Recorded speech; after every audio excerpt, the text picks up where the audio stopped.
المتع فيفقد القدرة على أن يحس بالمتعة الروحية الأخرى.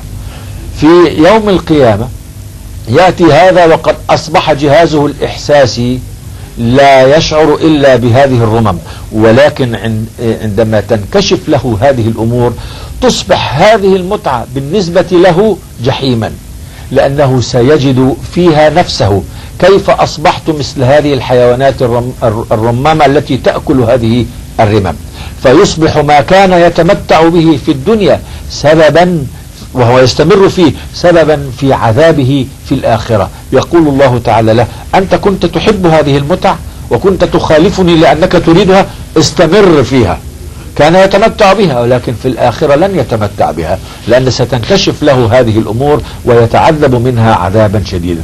أما المؤمن الذي جهز رغبته وعقله ونفسه لمتعة لقاء الله، فإن هذا سوف يزيده رضا ويزيده سعادة ويزيده متعة. الحمد لله. Excellent. الحمد لله. Anything else? Yes, of course. Now it is we talked about heaven, paradise. What about hell? It is said that لها 7 أبواب and وقودها الناس والحجارة إن منكم إلا واردها, and with different names, الحطمة, الهاوية, سقر, and all these things. I mentioned the question, please. In fact, I also mentioned hell without naming it, because I mentioned the basic principle of transfer of only waves or pulses or watch to the brain, and they tell us what is pleasurable and also what is most punishing and hurting.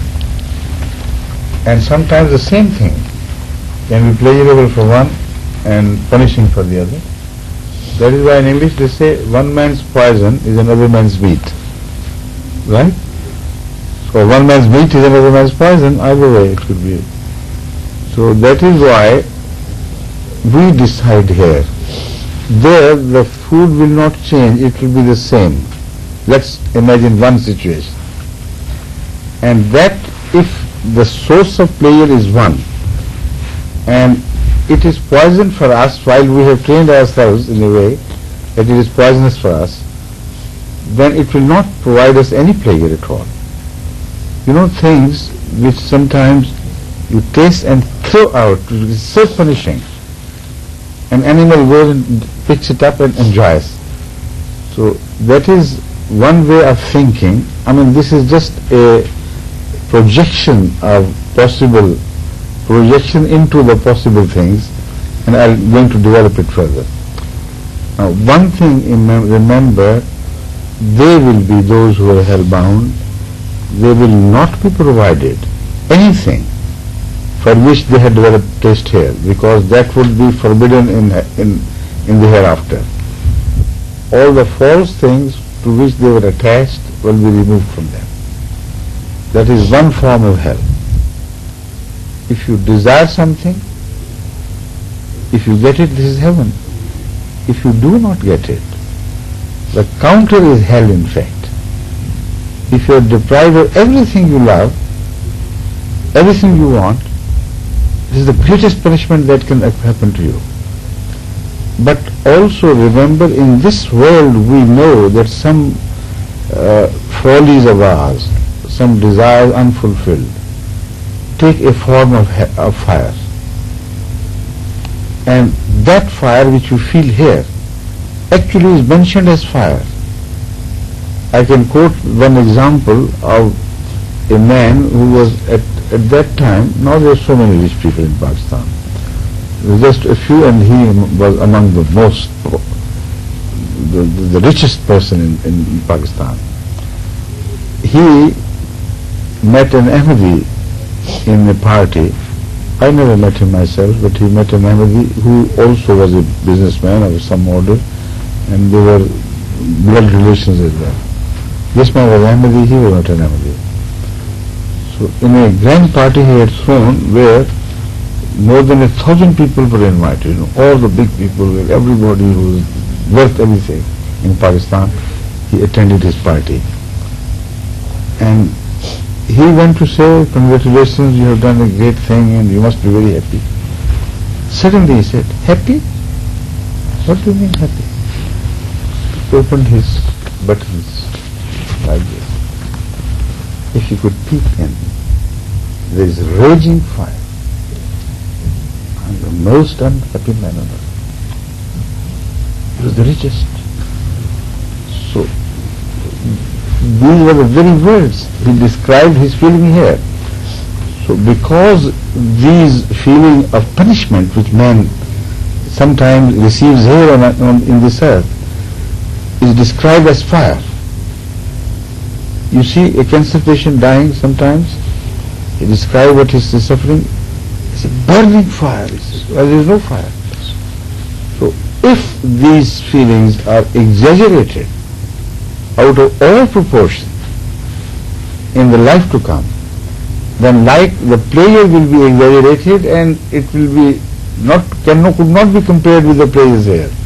So that hellfire would take a form which will begin to burn the person far more vigorously and with such violence as he had no experience before. And because it will be spiritual, so there will be no burning of anything. Burning in the sense that one becomes accustomed. Spiritual fires, as long as they rage, they continue to hurt and they do not create any defense against themselves.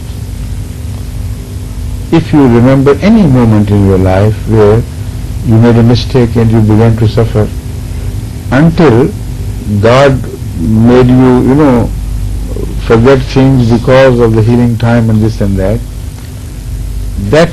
the memory sometimes continues to burn.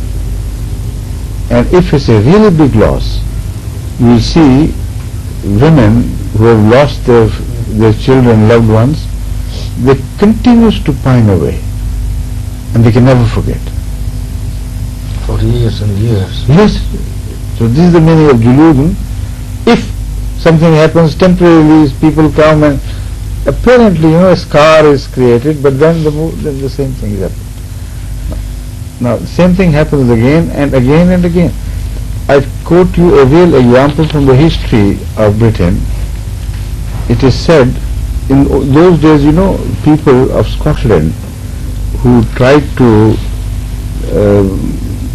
throw the yoke of the British and get liberated from their control, their rule, many a time staged protests and came to the streets, but they were very heavily punished.